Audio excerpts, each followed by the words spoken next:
परंतु ज्यांनी गद्दारी केली त्या गद्दारांनी त्यांचा पक्ष म्हणून शिवसेनेला अजिबात म्हणू नये. मतदारांमध्येही ही भावना होती की हे युतीचं सरकार पुन्हा नको, महायुतीचं. शेतकऱ्यांनी ती झळ सोसलेली होती. हे राज्याचं सरकार अतिशय असंवेदनशील आहे, त्यामुळेच अजूनही कर्जमाफी यांनी जाहीर केलेली आहे. शांचा जो वाद आहे शिंदे गट आणि ठाकरे गट याच्यामध्ये जो न्यायालयात वाद सुरू आहे, तिथे देखील अजून उद्धव बाळासाहेब ठाकरे या पक्षाला न्याय मिळत नाही किंवा प्रतीक्षेत आहे. दुनिया उम्मीद पे चलती है. मित्रपक्षांची साथ कमी पडली का किंवा पराभव कशामुळे झाला असं वाटतं तुम्हाला? नमस्कार, मराठी मंडळीच्या रोकटोक या आपल्या विशेष सिरीजमध्ये आज आपल्या सोबत आहेत बुलढाणा जिल्ह्यामध्ये ज्यांनी प्रचंड समाजकार्याच्या माध्यमातून अनेक महिला उद्योजक घडवलेले आहेत. दिशा बुलढाणा जिल्हा बचत गट फेडरेशनच्या माध्यमातून मातृतीर्थ सिंदखेड राजा येथे श्रीपत फोटो स्टुडिओला आज आपल्या सोबत आहेत जय श्रीताई शेळके. ताई, स्वागत आहे तुमचं. नमस्कार. माझा पहिला आणि थेट रोकटोक त्यांना प्रश्न असा आहे की समाजकार्यामध्ये प्रचंड कार्यतही तुम्ही केलेलं आहे आणि तरी सुद्धा समाजकार्यातून राजकारणात यावं असं तुम्हाला का वाटलं? मुळात सामाजिक काम करत असताना ज्यावेळी आपण लोकांचे, जनतेचे प्रश्न हे मांडतो त्यावेळी हे लक्षात आलं की ही प्रश्न घेऊन आणि ह्या अडचणी घेऊन शेवटी आपल्याला लोकप्रतिनिधींकडेच जायला लागतं. मग ते स्थानिक जिल्हा परिषदचे सदस्य असतील किंवा आमदार असतील, खासदार असतील, शेवटी हे प्रश्नांची सोडवणूक करण्याचे जे काही अधिकार आणि इच्छाशक्ती आहे ती नैसर्गिकपणे त्या यंत्रणेकडून अंमलबजावणी होत असल्यामुळे मग लक्षात आलं की शेवटी आपल्याला लोकांच्या प्रश्नांची सोडवणूक करायची असेल तर शेवटी त्या राजकीय व्यवस्थेमध्ये गेलं पाहिजे, राजकारणाचा भाग झालं पाहिजे. तर कदाचित आपल्याला जे वाटतंय की अरे यांनी हे असं करायला हवं होतं, त्या लोकप्रतिनिधींनी तसं करायला होतं, हे जे काही आपण म्हणतो ते म्हणण्याच्या ऐवजी आपण त्यामध्ये शिरून ती जर व्यवस्था बदलू शकलो तर निश्चितपणे चांगलं होईल. आणि म्हणून केवळ सिस्टीमला नावं ठेवण्यापेक्षा सिस्टीमचा भाग होऊया, त्या व्यवस्थेचा भाग होऊया आणि त्या व्यवस्थेत शिरून जो काही बदल करायचा आहे, be the change that you want, हा एक विचार डोळ्यासमोर ठेवून मी राजकारणामध्ये आले. ओके, म्हणजे सर्वसामान्यांचे प्रश्न सोडवायचे असेल तर सत्ता हवीच असं वाटतंय तुम्हाला? सत्ता हवीच असं नेमकेपणाने म्हणता येणार नाही, पण लक्षात घ्या की प्रश्न सोडवायचे असतील तर सत्ता असेल तर ते अधिक सुलभतेनं आपण सोडवू शकतो. शेवटी सत्तेबाहेर राहूनही तुम्ही आंदोलनं करून, तुम्ही शासनावर, प्रशासनावर दबाव आणून जनतेचे प्रश्न सोडवताच तो भाग वेगळा, परंतु त्यामध्ये प्रचंड ऊर्जा खर्च होते. आणि तेच जर तुमच्याकडे सत्ता असेल, अधिकार असतील तर निश्चितपणे तुम्ही सहजपणे लोकांच्या अडचणी आणि प्रश्न सोडवू शकता. निश्चितच. ताई, बुलढाणा जिल्ह्यामध्ये जर आपण बघितलं तर अगदी वेळेवर तुम्हाला शिवसेना उद्धव बाळासाहेब ठाकरे यांच्या पक्षाकडून तिकीट मिळालं असं म्हणायला हरकत नाही. अनेक नामांकित लोक स्पर्धेमध्ये होते, मात्र तिकीट तुम्हाला दिलं गेलं. पहिलीच तुमची ही निवडणूक होती, कसा अनुभव राहिला?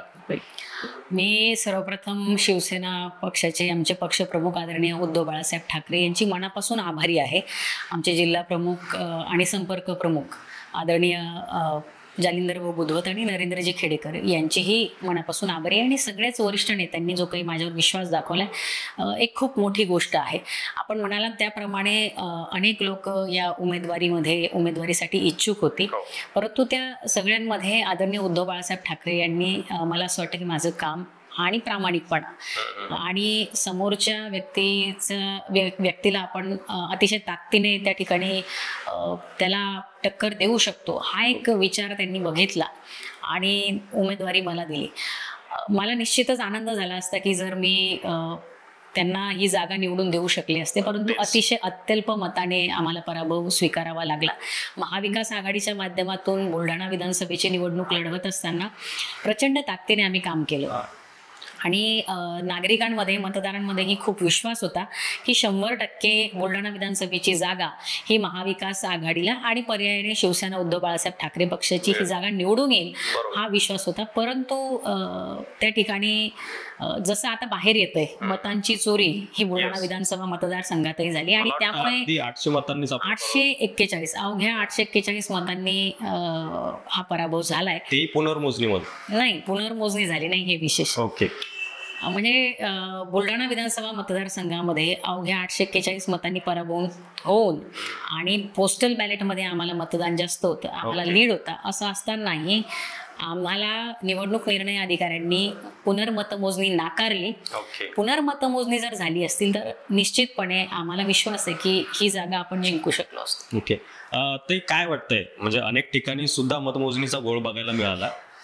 तो समजा आता पुनर्मतमोजणी आपल्या इकडे झाली नाही, त्यामुळे आपण त्या विषयावर बोलू नये. मात्र मित्रपक्षांची साथ कमी पडली का, किंवा पराभव कशामुळे झाला असं वाटतं तुम्हाला? कारण हे जो फरक आहे खूप कमी आहे आणि तुमचं प्रचंड समाजकार्य बुलढाण्यामध्ये आहे. अनेक महिला उद्योजक बचत गट फेडरेशनच्या माध्यमातून तुम्ही घडवले आहे. कशामुळे पराभव झाला? महाविकास आघाडीच्या माध्यमातून भारतीय राष्ट्रीय काँग्रेस असेल किंवा शरद पवार साहेब म्हणजे राष्ट्रवादी काँग्रेस असेल आणि आम्ही शिवसेना उद्धव बाळासाहेब ठाकरे आणि इतर सगळे सहकारी मित्रपक्ष एका दिलाने ही निवडणूक आम्ही लढलो. त्यामध्ये कुठे कमी पडलो असं म्हणता येणार नाही. प्रचंड सगळ्यांनीच अतिशय मेहनतीने एका दिलाने ही निवडणूक लढवली. मतदारांमध्येही ही भावना होती की हे युतीचं सरकार पुन्हा नको, महायुतीचं. कारण शेतकऱ्यांनी ती झळ सोसलेली होती. शेतकऱ्यांच्या मालाला भाव नव्हता. कर्जमाफी या सरकारने जाहीर केली नाही आणि या सगळ्यांचा रोष म्हणून एक सगळ्यांना विश्वास होता की महाविकास आघाडीच्या चांगल्या जागा या संपूर्ण महाराष्ट्रामध्ये येतील. परंतु त्यामध्ये मला असं वाटतं की ही मतांची चोरी जी या सगळ्या प्रकारामध्ये झाली आहे निवडणूक प्रक्रियेदरम्यान, तो एक मोठा घोळ आहे. आणि त्यामध्ये त्या संदर्भामध्ये भारतीय राष्ट्रीय काँग्रेसचे नेते आदरणीय राहुलजी गांधी हे सातत्याने त्याच्यावर बोलताच आहेत, आंदोलनही करतायत. आम्ही सुद्धा या संदर्भामध्ये माननीय उच्च न्यायालयामध्ये याचिका दाखल केलेली आहे. कारण आमचं असं म्हणणं आहे की बुलढाणा विधानसभा मतदारसंघातही मतांची चोरी झाली. बोगस मतदान म्हणजे मयत मतदारांचं मतदान झालं. बोगस मतदानामध्ये एका व्यक्तीने 10-10, 12-12 वेळा मतदान केलंय आणि त्यामुळे आम्ही निवडणूक आयोगाकडे CCTV फुटेजची आणि त्याचबरोबर 17C फॉर्मची मागणी केलेली आहे. आणि या माध्यमातून आता ते होईल की नाही माहीत नाही, परंतु न्यायव्यवस्थेवर शेवटी विश्वास आहे आणि लढा तर द्यायचाच आहे. त्यामुळे पराभवाला महाविकास आघाडीचे मित्रपक्ष कारणीभूत होते असं नाही, तर पराभव हा जो काही झालेला आहे तो तांत्रिक हे जे काही घोळ या महायुतीने घातलेत त्यामुळे तो झालाय. अन्यथा महाविकास आघाडीतील सगळे पक्ष हे एकजुटीने एका दिलाने या निवडणुकीला सामोरे गेले. सगळ्यांची साथ मिळाली समजा. निश्चित. न्यायव्यवस्थेवर आपण भाष्य केलं. निश्चित आपण न्यायव्यवस्थेवर विश्वास ठेवतोच. थोडासा न्यायव्यवस्थेला धरूनच मला प्रश्न विचारायचा आहे. इकडे खाली जर घोळ झालेलाच आहे, मात्र स्टेट लेवलला देखील असं जाणवतंय की पक्षांचा जो वाद आहे शिंदे गट आणि ठाकरे गट याच्यामध्ये जो न्यायालयात वाद सुरू आहे, तिथे देखील अजून उद्धव बाळासाहेब ठाकरे या पक्षाला न्याय मिळत नाही किंवा प्रतीक्षेत आहे. त्यामुळे कशा प्रकारे न्यायव्यवस्थेवर विश्वास ठेवावा? लोकांच्या मनात संभ्रम निर्माण होत आहे, त्याच्यामुळे विचारतोय. नाही, अजूनही संभ्रम आहे, निश्चितच बरोबर आहे. पण शेवटी तुम्हाला दुनिया उम्मीद पे चलती है. तुम्हाला आशा सोडून, तुम्हाला होप सोडून चालत नाही. आणि अजूनही काही त्या म्हणजे पक्ष आणि चिन्हाच्या संदर्भातला शिवसेनेचा जो काही निकाल आहे तो अजूनही लागलेला नाही. त्यात पुढची तारीख आम्हाला मिळालेली आहे. आपल्याला सगळ्यांना त्याची कल्पना आहे. उद्धव बाळासाहेब ठाकरेंचा हा शिवसेना पक्ष, हा आमचा शिवसेना पक्ष हा आमचा आहे, चिन्ह आमचं आहे. परंतु ज्यांनी गद्दारी केली त्या गद्दारांनी त्यांचा पक्ष म्हणून शिवसेनेला अजिबात म्हणू नये. त्यांचा गट आहे आणि ते एस-80 गटाचे प्रमुख अमित शहा आहेत. त्याच्यामुळे त्यांनी कुठल्याही पद्धतीने त्यांना नैतिक अधिकार शिवसेनेवर बोलण्याचा किंवा शिवसेनेवर दावा करण्याचा राहिलेला नाहीच आहे. आणि आपण म्हणताय त्याप्रमाणे आम्हालाही अपेक्षा सोडून, आशा सोडून चालणार नाही. अजूनही त्या संदर्भातला निकाल येणं माननीय सर्वोच्च न्यायालयात तो बाकी आहे. त्यामुळे बघूया पुढे काय होतं ते. निश्चितच उद्धव बाळासाहेब ठाकरे यांच्या बाजूने निर्णय लागेल असं ताईंना न्यायपालिकेवर विश्वास आहे. ताई, पराभवानंतर सुद्धा तुमचं प्रमोशन झालं आणि शिवसेना प्रवक्तेपदी तुमची निवड झाली, त्याबद्दल खरं तर अभिनंदन तुमचं. मात्र पुढच्या काळामध्ये, आता प्रमोशन तर झालंय, मात्र पुढच्या काळामध्ये आता तुमची जी लढत होणार आहे ती आम्हाला जिल्हा पातळीवर खासदारकीसाठी बघायला मिळेल की जे उमेदवार आहेत सध्या तुमचे प्रतिस्पर्धी त्यांच्यासोबतच मिळेल, किंवा आम्हाला अशी पण अपेक्षा आहे की जिजाऊंच्या लेखीनं सिंदखेड राजामधून निवडणूक लढवावी आणि जिजाऊ नगरीमधून आपण आमदार व्हावं? काय भविष्याची वाटचाल असणार आहे? नाही, एक लक्षात घ्या की मुळात पराभवानंतर मला जी राज्याच्या प्रवक्तेपदाची संधी माझ्या पक्षाने आणि पक्षप्रमुख आदरणीय उद्धव ठाकरे साहेबांनी दिली, त्याबद्दल मी पक्षाची खरोखर मनापासून आभारी आहे. इतक्या कमी कालावधीमध्ये माझ्यावर जो काही पक्षाने आणि पक्षप्रमुखांनी विश्वास दाखवला आहे ती खूप मोठी गोष्ट आहे आणि निश्चितच येणाऱ्या काळामध्ये तो विश्वास कसा सार्थकी लावता येईल यासाठी पक्षासाठी प्रचंड एक काम माझ्या परीनं जेवढं शक्य होईल तेवढं मी करण्याचा निश्चितच प्रयत्न करेल. येणाऱ्या काळात भविष्यात जी जी काही जबाबदारी पक्षाच्या वतीनं मला दिली जाईल, जो आदेश आदरणीय पक्षप्रमुख मला देतील तो निश्चितपणे पाळला जाईल. नक्कीच. ताई, तरी तुम्ही स्पेसिफिक स्पष्ट केलं नाही की भविष्यामध्ये तुम्ही बुलढाणा विधानसभा मतदारसंघातूनच लढणार की खासदारकीला मैदानात तुम्हाला बघायला मिळेल की जिजाऊ नगरीतून आम्हाला नवीन चेहरा बघायला नाही, राजकारण हे सगळं अनिश्चित आहे. सगळ्यात अनिश्चित कुठलं क्षेत्र असेल तर ते राजकारण आहे. आपल्या सगळ्यांना त्याची कल्पना आहे.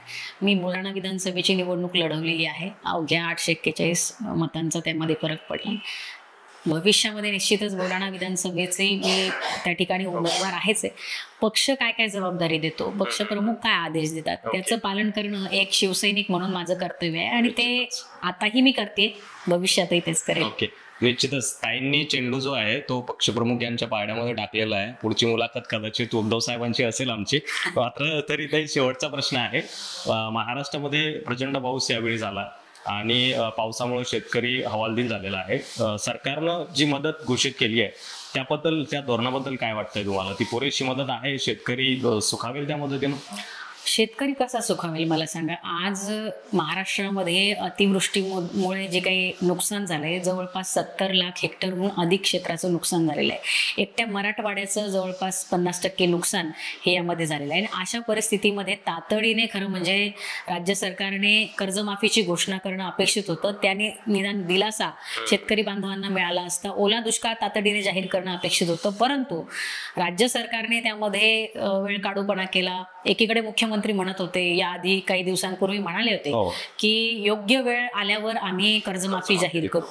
आता राज्यातल्या शेतकरी बांधवांना प्रश्न पडलाय की आम्ही मरणाच्या दारात उभे आहोत, आणखी कुठली योग्य वेळेची वाट मुख्यमंत्री पाहत आहेत.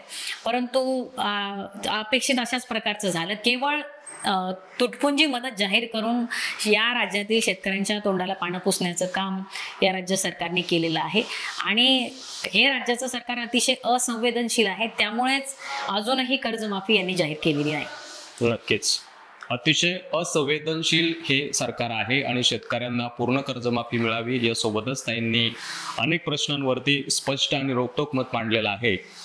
ताई, आपण मातृतीर्थ सिंदखेड राजा इथं श्रीपाद फोटो स्टुडिओ आणि मराठी मंडळीला वेळ दिला त्याबद्दल धन्यवाद आणि तुमच्या पुढील राजकीय वाटचालीसाठी सोबतच दिशा बुलढाणा जिल्हा बचत गट फेडरेशनच्या माध्यमातून आपलं जे काम चालू आहे त्यासाठी देखील खूप खूप शुभेच्छा.